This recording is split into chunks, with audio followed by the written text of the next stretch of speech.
Hello, this is Dr. Dennis Bielfeldt, Christ School of Theology faculty. Today we're going to talk about Aristotle's categories. This is an overview of these categories. This book, very important book in the Western tradition. The Latin tradition talked about it as the predicamenta probably would be better, the predicamenta.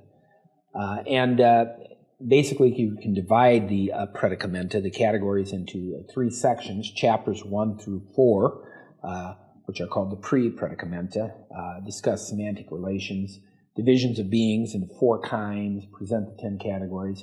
Then the predicamenta themselves discusses substance, quantity, relatives, quality, and briefly the other categories, very briefly.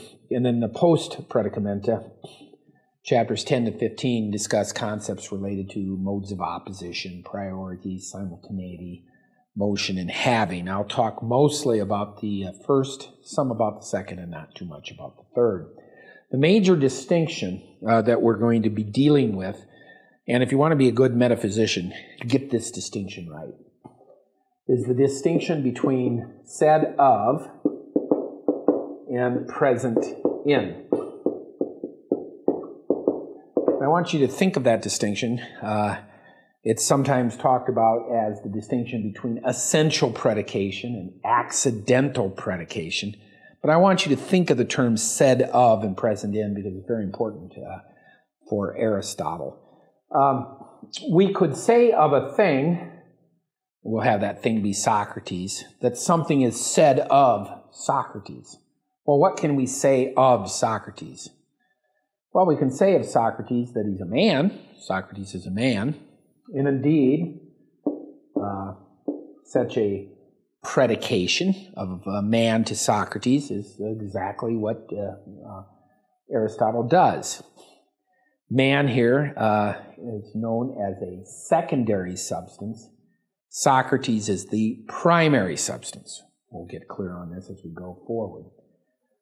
We could say that mammality is said of man. What is man? Man is a mammal, right? So mammal is said of man. Animal is said of mammal, right? Living being is said of animal. Finally, at the end, being is said of everything, I guess.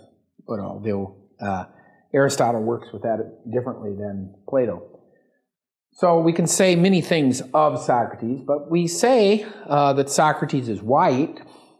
Are we saying that white is said of Socrates? Is Socrates a man in the same way that Socrates is white? Well, no, because Socrates is a member of the class of men, right? What about whiteness? Well, anomalists would say, well, he's a member of the class of white things, but this is not the way that Aristotle is going to go here. Aristotle will say that Socrates' whiteness is present in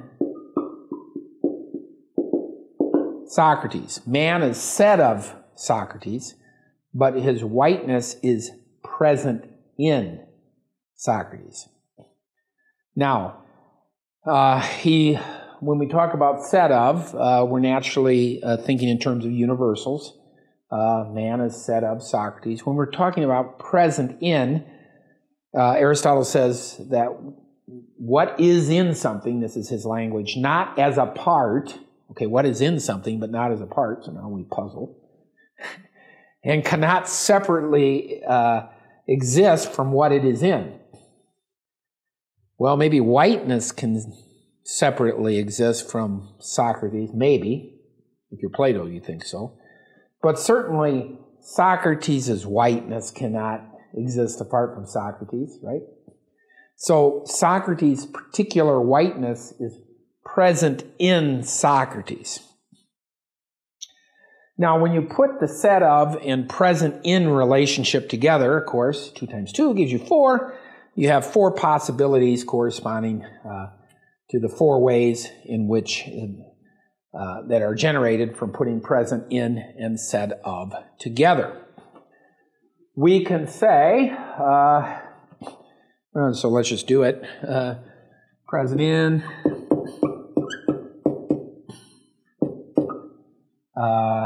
We can say that some things are both present in and said of something. We'll call that option 4. Okay. We could say that some things are said of something, but not present in. Said of, but not present in. 2, we might say that some things are present in, but not said of. That little sign, the tilde meaning not. And then, of course, we can say that some things are not, not present in, and not said of. So there gives you your 4 options. Okay? We're going to start with something that is not present in another thing, nor said of another thing. So we're starting with option 1 here.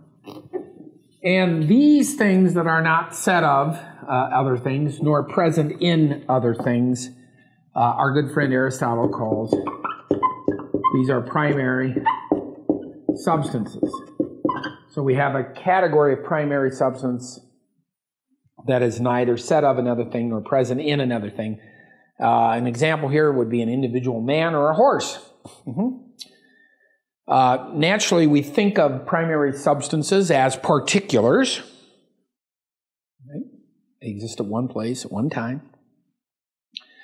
And that they may be members of what we might call natural kinds.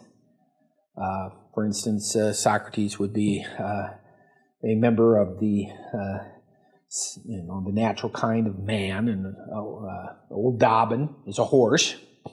Say that, perhaps. And when you look at what can be said of primary substances for Aristotle, and you look at the fact that he believes the sayability of things corresponds in some sense to how things are, you have a view of natural kinds that seems to be certainly consistent with Aristotle's views here on the said of relationship.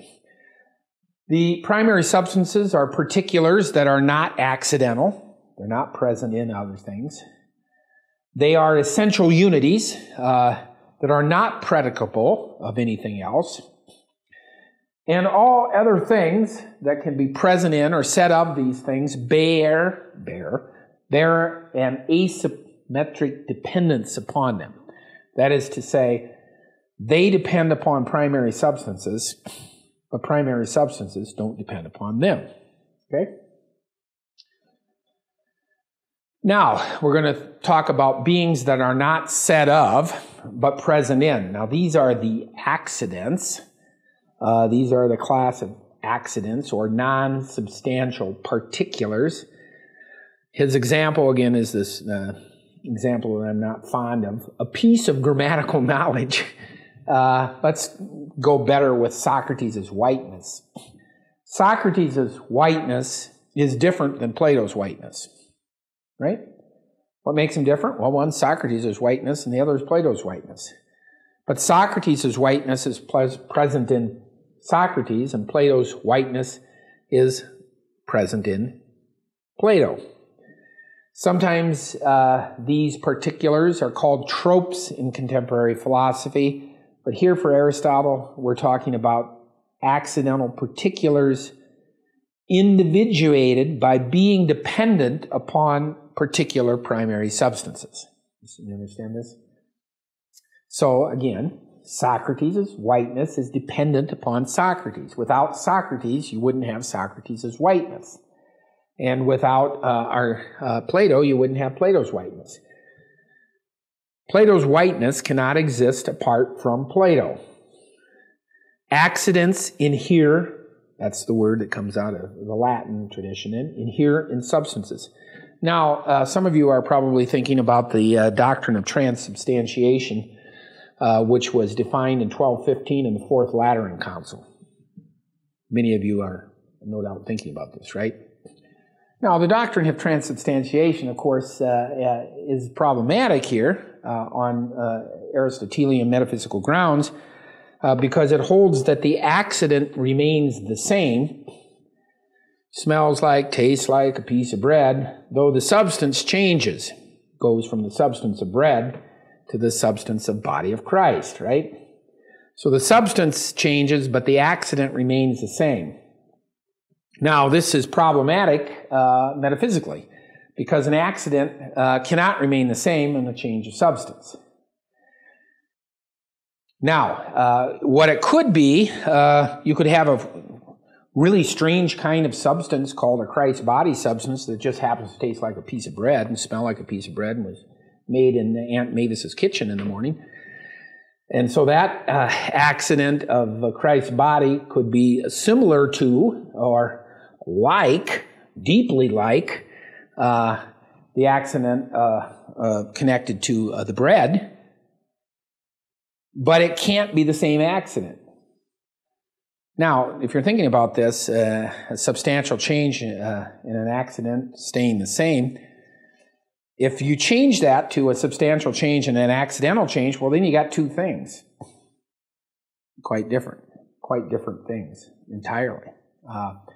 You have to play around with this a little bit to see how that might affect the theological situation. There are beings that are said of but not present in. These beings are secondary substances. So again, we have our good friend Socrates. Man is said of Socrates. Mammal is said of man. Animal is said of mammal, etc., etc., etc. Living being, non-plant, whatever, etc., etc. Actually, Aristotle does it differently. I'll show you. While primary substances are particulars, secondary substances are universals, right? Because they can be at more than one place at the same time. That's the definition of a universal. Now, the question is, what kind of ontological status these universals have? For Plato, the more one ascended the ladder, the closer to the form of good you had, and the more being you got, right? So, in some sense, for Plato, sheep is a higher form. I mean, sheep is, as you go upward and you have sheep, that's the thing you know of. Theophany, the sheep, I should say you called your sheep theophany. The theophany, the sheep, would have less being than the sheep, the form of sheep of which theophany participates. So for Plato, as you go up the ladder, the more being you got. For Aristotle, you go down the ladder, the more being you got, right? Because man is asymmetrically dependent upon Socrates, and mammality is asymmetrically dependent upon man. So there is a sense, when you climb up here, you're going up the ladder of secondary substances, which you're getting now your essential characteristics of the primary substance. But as you go up, you tend to get further away from that concrete, particular primary substance that has being in abundance. Get this? Okay, so now these universals, you might say they're natural kinds. Primary substances are characterized by the secondary substances to which they belong. And now we have that. Okay, so now our fourth category are beings that are both said of and present in, and this is kind of a tricky one. And this is an option famous in Aristotle. You got Socrates, and what is present in Socrates is Socrates' whiteness. That's present in Socrates, but whiteness can be said of, that's a PI relationship, and this is an SO relationship. Whiteness can be said of Socrates' whiteness. So whiteness here is a universal because it is said of, And it is accidental, in a sense, because it is present in. Okay? Again, Aristotle's example is grammatical knowledge. You can think about that one. But it is obvious that whiteness is such an accidental universal because it is said of those things that are particular accidents right here. Some argue that Socrates' whiteness should be understood as an accidental universal, but most now think that they are non-substantial particulars. That's my view here. Right? It's a non-substantial. It's a particular. It's present in Socrates. It's not a substance, but whiteness can be predicated of it. So now, primary substances we have are non-accidental particulars. Accidents are accidental particulars, right? Non-accidental particulars. We start with particulars. Look what's going on here. Aristotle, we start with particulars and we go up and get more abstract. Particulars are very important. Secondary substances are non-accidental universals. And that which can be said of accidental particulars are accidental universals. So they're a universal set of accidents. So we'll come back next time. We'll talk about primary substances in the category and then some of the other categories and say a few words about the other work of Aristotle on the topics. Thank you very much.